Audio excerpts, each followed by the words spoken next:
ایک پہ جانے سے پہلے ہمارے پاس ایک کالر تھے اور انہیں سوال کیا تھا عید کے چاند کے متعلق، تو ہم چلیں گے علامہ صاحب کی طرف اور جاننا چاہیں گے کہ انہوں نے کہا کہ یہ جو موروکو میں یا مراکش میں جو اگر چاند ہو گیا تو ہم یہاں کیوں عید نہیں منا رہے، وہاں ہو گیا تو یہاں پر بھی اعلان کر دینا چاہیے.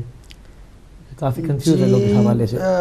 یہ چاند کا مسئلہ خاصا پریشان کن مسئلہ ہے. واقعاً اس سے ہمارے عام ایک مسلمان جو ہے وہ اس حوالے سے خاصا جو ہے وہ پریشان ہوتا ہے اور واقعاً اس کی پریشانی سمجھ میں بھی آتی ہے.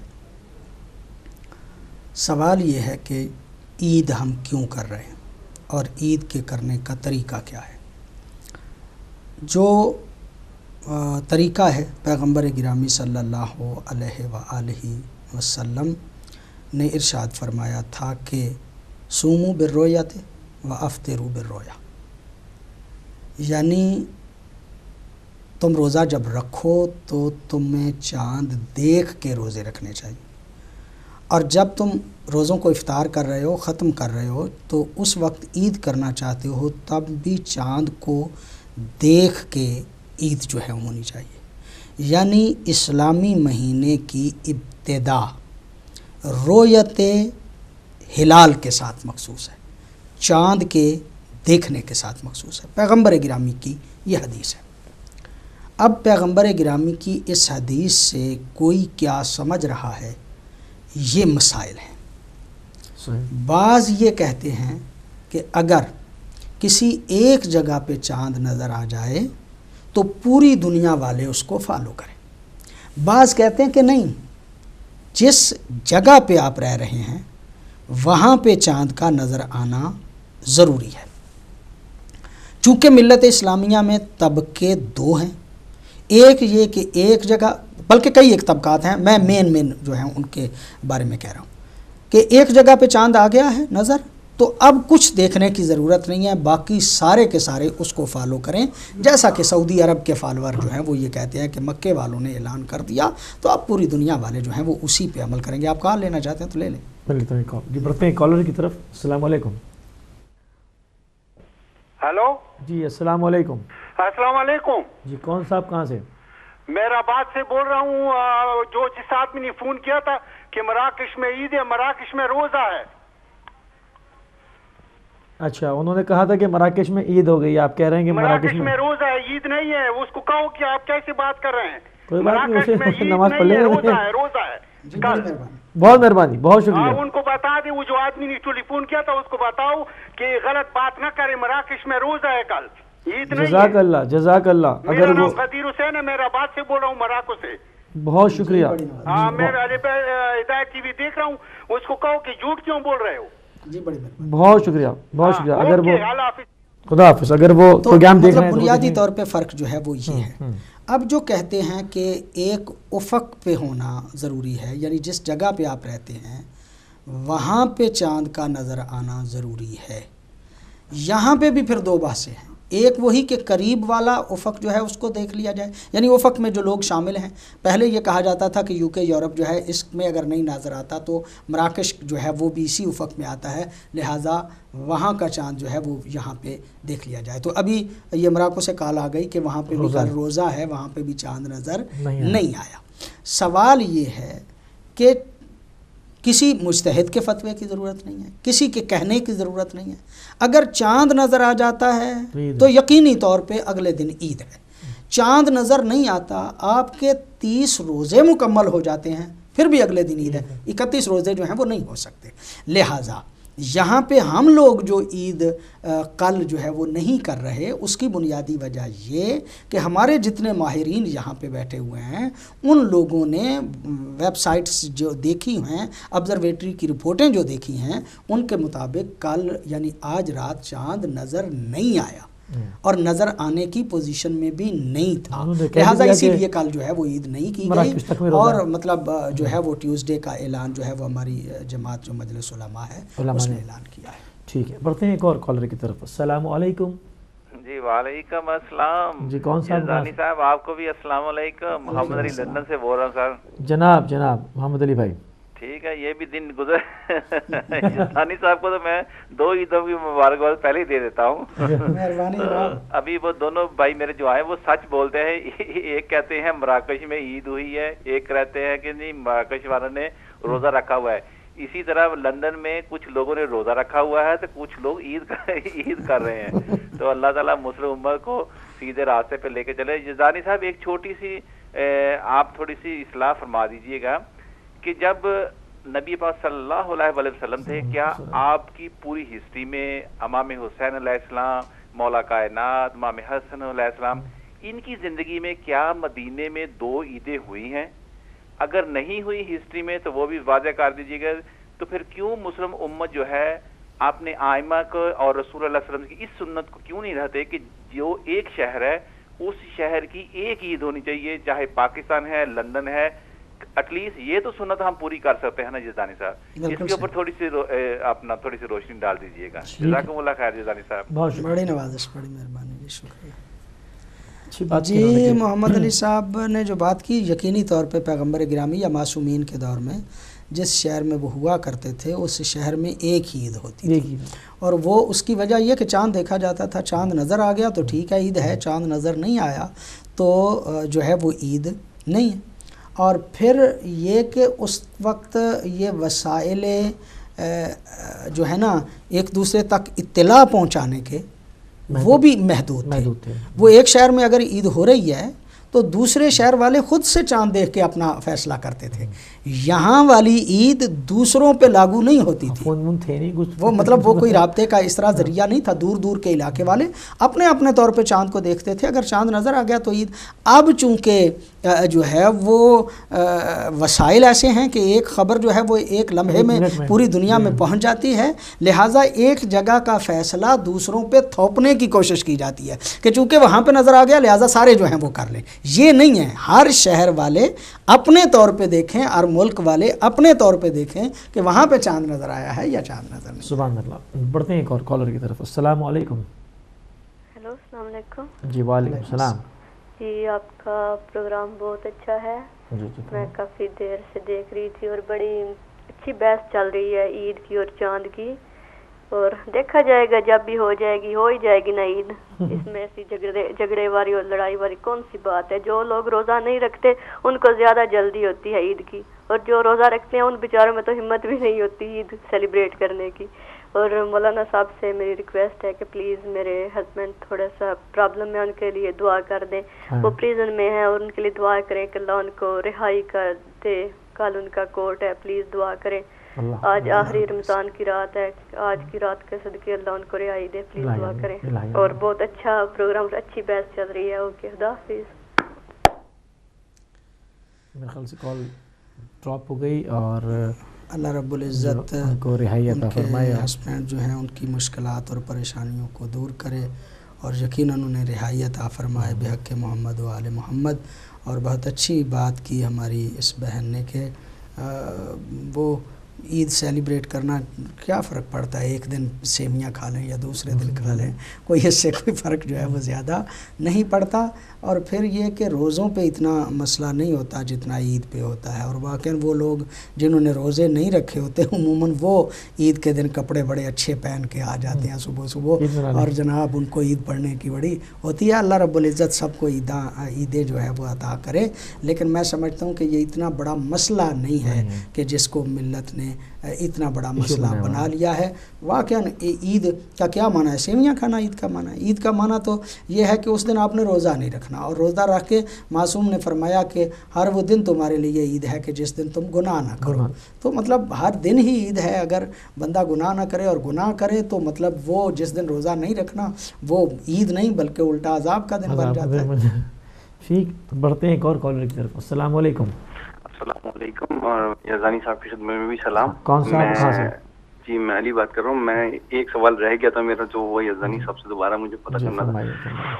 یزدانی صاحب بات یہ ہے کہ کچھ لوگوں سے اکثر ہماری بات ہوتی رہتی ہے اہل سنت سے. تو اب ظاہر سی بات ہے میں خود بھی یہاں کنورٹ ہوا ہوں اور مجھے سوالات مجھ سے کیے جاتے ہیں، لوگ کرتے ہیں اکثر. مجھ سے یہ اکثر سوالات کیے جاتے ہیں کہ آپ لوگ غیر اللہ کے نام پر نیاز کھاتے ہو. تو نظر اور آپ لوگ نظر کرتے ہو. بہرحال وہ کانسیپٹ میرا تو الحمدللہ کلیئر ہے کہ ہم اس کو قربتاً اللہ کرتے ہیں, اور مگر اس کے لیے کیا ان کو صحیح طریقے سے جواب دیا جائے وہ مجھے آپ سے ذرا پتہ کرنا تھا, اور اس کے لیے ہم ان کو کس طریقے سے سمجھا سکیں. ٹھیک ہے, بہت شکریہ, بہت شکریہ. سوال آ گیا آپ کا. بہت عام سا مطلب یہ مسئلہ اب تو ہر کوئی جانتا ہے اس حوالے سے کہ ہم جو کرتے ہیں وہ قربتاً اللہ ہی کرتے ہیں, رضائے خدا ہی کے لیے کرتے ہیں. اگر نیاز کسی معصوم کی ولادت یا شہادت پہ ہم پکاتے ہیں یا دیتے ہیں تو ان کے صدقے میں ہم کرتے ہیں, نہ یہ کہ ان کے حضور پیش کرتے ہیں. بنیادی طور پہ ہم یہ کہتے ہیں کہ مولا امام جعفر صادق علیہ الصلوۃ والسلام کے صدقے میں اے اللہ ہماری اس عبادت کو قبول فرما, ہماری اس نیاز کو قبول فرما. ہم غیر اللہ کے نام پہ نہیں کھاتے بلکہ اللہ ہی کے نام پہ کھاتے ہیں, اور ہر کام میں ہم وسیلہ اور توسل جو ہے وہ پیغمبر اور آل پیغمبر کا کرتے ہیں. سبحان اللہ. بڑھتے ہیں ایک اور کالر کی طرف. السلام علیکم. وعلیکم السلام. جی کون صاحب, آپ کہاں سے؟ جی میں منتظر مہدی پاکستان سے بول رہا ہوں. جناب. جی میرا مولانا صاحب کو بہت بہت سلام, اور ایک مختصر سا سوال ہے. جی فرمائیے. جی فرمائیے. جی فرمائیے, آپ گفتگو فرمائیے. جی ہمارے ہاں ایک مولانا تھے اہل سنت والجماعت کے, وہ کہہ رہے تھے کہ یہ جو غدیر کا ہمارے ہاں پیش کیا جاتا ہے کہ غدیر مولا علی کی ولایت کا اعلان تھا, تو وہ اس حوالے سے کہہ رہا تھا کہ اگر رسول پاک نے یہ چونکہ ایک عالمگیر اعلان تھا تو یہ اس جو ضلع حج کی تاریخ تھی وہاں اس خطبے میں فرماتے جو جہاں دنیا کے تمام لوگ ہر قسم کے لوگ جمع تھے. تو یہ تو انہوں نے کہا بعد میں اگر کہا گیا ہے بعد میں وہاں اس میدان میں غدیر کے میدان میں یہ اعلان کیا گیا تھا, تو وہاں کیوں اعلان کیا گیا پوری دنیا کے سامنے. ٹھیک ہے, آپ کا سوال آ گیا, بہت شکریہ. وہ کہہ رہے ہیں حج سے واپسی پہ ہوا تو حج کے خطبے میں آپ نے کیوں نہیں اعلان کیا؟ کال لینا چاہتے ہیں آپ؟ نہیں, آپ پہلے اس کا جواب دے دیں پھر لے لیں گے بھی کال. گزارش یہ ہے کہ اگر حج کے خطبے میں پیغمبر گرامی اعلان فرما دیتے تو اس اعلان کی حیثیت ضمنی ہو جاتی. اس اعلان کی اہمیت کو واضح کرنے کے لیے اس کے لیے ایک مخصوص جگہ کا انتخاب کیا گیا, اور پیغمبر گرامی صلی اللہ علیہ وآلہ وسلم مکے میں یہ اعلان کر کے گئے تھے کہ غدیر خم کی جگہ پہ مجھے ایک خطبہ کہنا ہے, لہٰذا آپ سب صاحبان میرے ساتھ وہاں تک چلیں. 5000 کے قریب لوگ مکے سے غدیر خم کے مقام پہ پہنچے تھے. 1,24,000 صحابہ کرام رضوان اللہ علیہم کا وہ مجمع تھا, کم از کم 80,000. تو وہ جو اتنا بڑا مجمع وہاں پہ اکٹھا ہوا تھا وہ اس لیے نہیں اکٹھا ہوا تھا کہ راستے میں پیغمبر نے اعلان کر دیا تھا.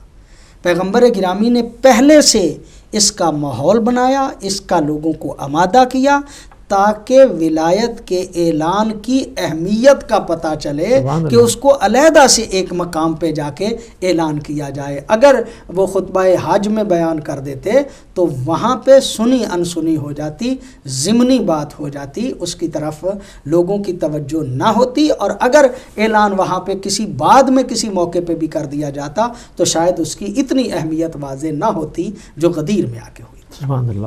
تو پڑھتے ہیں ایک اور کالر کی طرف. السلام علیکم.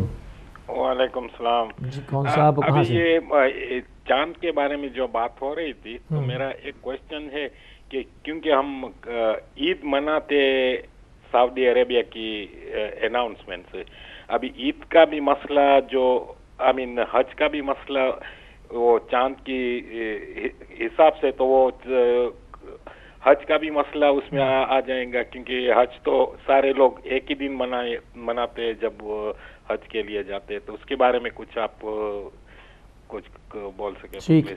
شکریہ. سعودی عرب کے حکم کے مطابق, ان کے اعلان کے مطابق ملت اسلامیہ عمل کرتی ہے پوری دنیا میں بقول ہمارے کالر کے, اور مثال انہوں نے دی حج کی. حج